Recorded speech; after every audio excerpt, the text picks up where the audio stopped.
এই উচিত কথা কইতে আসি দেখি যে মায়ের বড় দাওয়া ধুতো দাওয়া দিনও বেড়াইয়া মার হাবা করা তো জোরে কয় না মার হাবা তাইলে আমরা একটু কুতুর জান্নাতের দিকে কুতুর এক কইলে ইনশাল্লাহ জান্নাত যাওন তো লাগবো ইনশাল্লাহ না গিয়ে ফারাম আমরা কারণ আমরা গিয়ে এই জাহান নামে থাকতাম ফারাম আমরা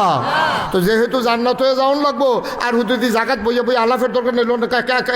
কদম দেওয়া শুরু করি আবার কমালা মাগি আসরে আজান দেওয়া লাগে না এর আগে আমরা জান্নাতের দরজা দিয়ে দাঁড়ায় আর ফেরেস্তার আপনার টান দিয়ে ভিতরে অথবা ঠেলা দিয়ে ভিতরে ফাটাই দিব আমরা গিয়ে আসলে আরামের বিস্তার ফিরতে লাগাম ভালোই তো না